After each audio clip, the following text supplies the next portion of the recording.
Hello বন্ধুরা, শিক্ষা and টিউটোরিয়ালের পক্ষ থেকে তোমাদের সবাইকে স্বাগত। আজকে আমরা আলোচনা করব উচ্চ মাধ্যমিক 2023-24 শিক্ষাবর্ষে WBTA টেস্ট পেপারের ফিলোজফি অর্থাৎ দর্শন বিষয়ের প্রশ্নোত্তর নিয়ে। এই সেটে আমরা সমস্ত এমসিকিউ বা এসিকিউ প্রশ্নোত্তরগুলো নিয়ে আলোচনা করব। দেখে নেব একের দাগের প্রশ্ন। একের প্রশ্ন, অনুমান যখন ভাষায় প্রকাশিত হয় তখন তাকে বলে যুক্তি। পরের প্রশ্ন, অমাধ্যম অবরোহ যুক্তিকে অবয়ব থাকে, উত্তর হবে 2। পরের প্রশ্ন, বৈধ যুক্তিতে আশ্রয় বাক্য সত্য হলে সিদ্ধান্ত হবে সত্য। পরের প্রশ্ন, নগর্থক বচনে ড্যাশ পদ ব্যাপ্য, উত্তর হবে বিধেয়। পরের প্রশ্ন, পরিমাণ অনুসারে বচন কয় প্রকার, উত্তর হবে 2 প্রকার। পরের প্রশ্ন, এ বচন ও বচনের সম্বন্ধ হলো, উত্তর হবে বিরুদ্ধ বিরোধিতা। পরের প্রশ্ন, আই বচন সত্য হলে ও বচন সংশয়াত্মক হবে। 7 থেকে উত্তরটি সি এর অপশন দ্বিতীয় হবে।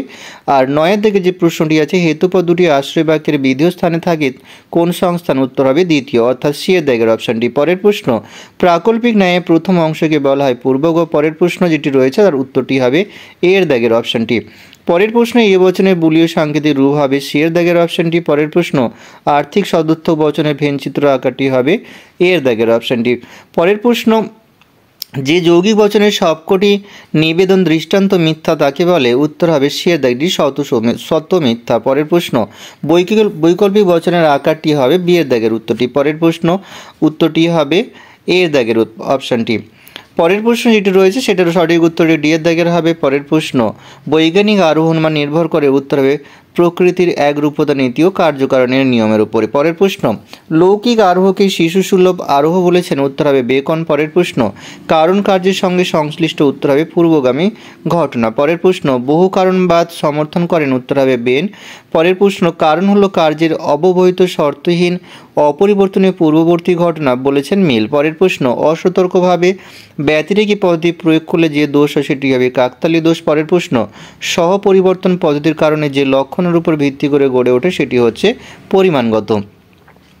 পরের প্রশ্ন, যুক্তিকে কত ভাগে ভাগ করা যায় কি কি, উত্তর হবে 2 ভাগে ভাগ করা যায়, অবরোহ যুক্তি আরোহ যুক্তি। পরের প্রশ্ন, বিরুদ্ধ বিরোধিতা কাকে বলে, একই উদ্দেশ্য বিধেয় বিশিষ্ট দুটি নিরপেক্ষ বচন যখন গুণ ও পরিমাণ উভয় দিক থেকেই পৃথক হয় তখন তাদের পারস্পরিক সম্বন্ধকে বলা হয় বিরুদ্ধ বিরোধিতা। পরের প্রশ্ন, অধীন বিপরীত বিরোধিতায় সত্য মিথ্যার নিয়মটি কি লেখো, উত্তর হবে অধীন বিপরীত বিরোধিতার বচন একই সঙ্গে মিথ্যা হতে পারে না, কিন্তু উভয় একই সঙ্গে সত্য হতে পারে। পরের প্রশ্ন, সকল শিশু হয় সরল বচনটি বিপরীত বিরোধী বচনটি কি, উত্তর হবে কোনো শিশু নয় সরল। পরের প্রশ্ন, আবর্তনের ব্যাপ্যতা সংক্রান্ত নিয়মটি লেখো, উত্তর হবে যে পদ আশ্রয় বাক্যে ব্যাপ্য নয় সে পদ সিদ্ধান্তে ব্যাপ্য হতে পারবে না। পরের প্রশ্ন, বিবর্তন করো মানুষ কখনো দেবতা নয় বচনে ই বচনে হবে কোনো মানুষ নয় দেবতা, বিবর্তন করলে হবে সকল মানুষ হয় অদেবতা। পরের প্রশ্ন, প্রাকল্পিক নিরপেক্ষ ন্যায়ের একটি মূর্ত উদাহরণ দাও, উত্তর হবে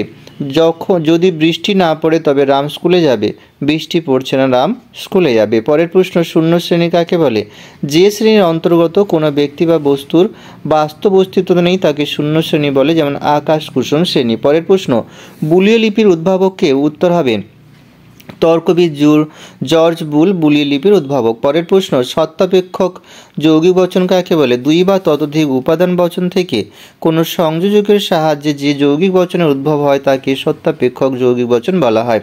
পরের প্রশ্ন, পি মিথ্যা হলে পি ইন্টু কিউ এর সত্য মূল্য কি, উত্তর হবে পি মিথ্যা হলে পি ডট কিউ এর সত্য মূল্য মিথ্যা হবে। পরের প্রশ্ন, তথাকথিত আরোহ অনুমান কাকে বলে, যে সকল অনুমানের আকৃতি অনেকটা আরোহের মতো অথচ যাদের মধ্যে আরোহ অনুমানের বৈশিষ্ট্যগুলি উপস্থিত থাকে না তাদের তথাকথিত আরোহ অনুমান বলা হয়। পরের প্রশ্ন, আরোহ অনুমানের আকারগত ভিত্তি কি কি, আরোহ অনুমানের আকারগত ভিত্তি হলো প্রকৃতির নিয়মানুবর্তিতা নীতি ও কার্যকারণ নিয়ম। পরের প্রশ্ন, অপূর্ণ গণনামূলক আরোহ অনুমানের একটি দৃষ্টান্ত, উত্তর হবে অবাধ অভিজ্ঞতায় আমরা আজ পর্যন্ত যত রাজহাঁস দেখেছি তাদের সবগুলি সাদা, অর্থাৎ আজ পর্যন্ত সাদা ভিন্ন অন্য কোনো রঙের রাজহাঁস দেখিনি, অর্থাৎ সকল রাজহাঁস হয় সাদা। আরোহ অনুমানের 2টি গুরুত্বপূর্ণ লক্ষণ, উত্তর হবে সামান্যীকরণ যোগ্যতা ও প্রত্যক্ষ বিষয়ের অতিক্রমণ। পরের প্রশ্ন, এক কারণবাদী সমর্থকের নাম স্টুয়ার্ট মিল। পরের প্রশ্ন, কারণের পরিমাণগত লক্ষণগুলি কি কি, উত্তর হবে পরিমাণের দিক থেকে কার্য হলো কারণের সমান। পরের প্রশ্ন, পর্যাপ্ত শর্তের একটি উদাহরণ, উত্তর হবে বিষপান হলো মৃত্যুর একটি পর্যাপ্ত শর্ত। পরের প্রশ্ন, শর্ত কাকে বলে, শর্ত হলো কারণের এক অপরিহার্য অংশ। এখানে ভিডিওটি শেষ করছি, সবাই ভালো থেকো, পরের ভিডিওতে দেখা হবে।